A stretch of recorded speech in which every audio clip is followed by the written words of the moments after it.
everybody. It is a new week here in Kujip, Papua New Guinea, and it's been a good one so far. This week it is labor and delivery, so lots of pregnant mamas and lots of babies. So it just happens to be one of my favorite parts of medicine. I love delivering babies. There's just something about bringing a new life into the world that's exciting, and just the miracle of life itself. We've had lots of babies that have been born. At the hospital, they usually see around, like, I think 3,000 babies born a year. So kind of the way it works here is that they have midwives that deliver most of the babies if they're uncomplicated, and then if something goes wrong, they call the doctors to come in. So you know, when you get a call, you're expecting something crazy to be going on usually. So we've had a couple of those, and then really just learning how to make decisions, like timing of delivery. One of the major differences here is that a lot of the women don't know their dates. They don't know how far along they are, which makes a big difference, because it can mean the difference between a premature baby and a baby that's fully grown and at term. So one of the things that they rely heavily on here is ultrasound. So Dr. Mark has been teaching me how to use the ultrasound to measure the baby, using certain measurements like the diameter of their head, the length of the femur bone, and that can kind of give us an estimated date of how many weeks they are, and that allows us to make the decision of, oh, let's let this lady, you know, stay pregnant a little longer, versus no, it's time to help this lady have her baby. So that's been very helpful, helpful skill that I've been learning. One story I will share yesterday that happened, which was just great, was we were rounding on a lot of the moms. We were checking them, seeing how far they were along in their labor, and we had one lady who I had just broke her water, so we were like, oh, she's probably gonna have a baby soon, but she wasn't. We didn't think she was anywhere kind of close. It was like her first baby, so we thought we had some time. And then I go to check on another mom, and all of a sudden I see the curtains fly open. This lady jump out of her bed, and she runs across the hall to like this corner and just squats down. And then all of a sudden we just see baby come out. So I throw on a pair of gloves and get the baby, and everything was good, but it was definitely an exciting moment. So this week, my tasks aren't quite as fun to film as it was last week at Mission Aviation Fellowship, but I'm staying home studying for some pilot exams that I need to take when I get back. I have achieved my mechanic ratings that I need to work on airplanes, and then, as you all know, I have the private pilot certificate and a seaplane rating, so I can fly aircraft. But I need to finish getting my instrument rating and commercial rating so that I can start flying for work and start really building the experience that I need to be useful on the mission field. So hopefully I'll get that fairly quickly when we get back to the States, so I'm doing some studying here. Next week I'll be able to visit MAF again, and hopefully we'll have some neat footage of that. And then the last week we'll go visit Samaritan Aviation, so that'll be a real treat. We are going to grab a little bit of lunch at a little shop that they have on the station. Is it okay with you if I take some pictures? Yes, of the commissary? We're very happy to stay in the photos. Model, yes. Yes. Excited. Yeah. That's great. Thank you so much.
It is Friday here in Kujip. We're having a crazy day today.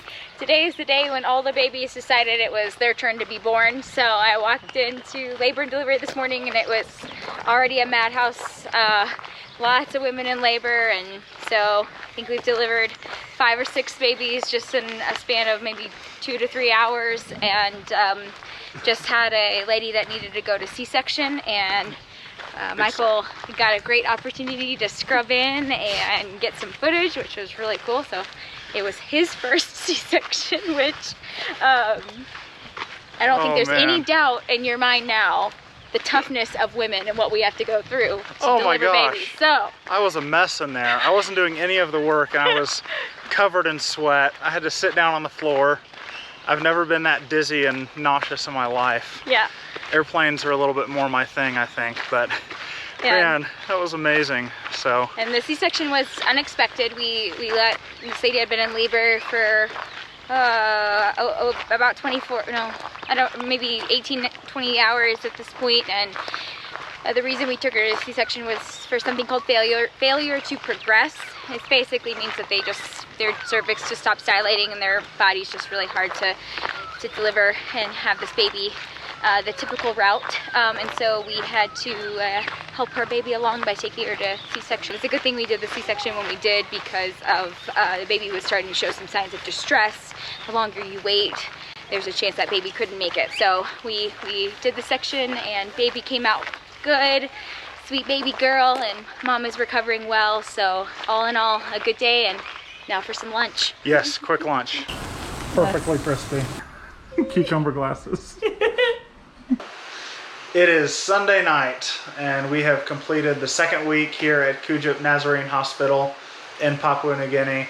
Our electricity is out at the moment, so we're having to close it out with the spotlight, but we're still having fun. Oh yeah, we had a great day yesterday. We actually went with the Crouch family and a couple other families to this like pool country club type thing that you would never expect to have here, and it was awesome. We got to really get away and just relax and swim and hang out with some friends and have some good conversations, good food, good fellowship. And then last night we went back to their house and learned how to make homemade sushi, which was so much fun and awesome, and definitely kudos to Cheryl for teaching us how to roll a sushi roll. So thanks, Cheryl.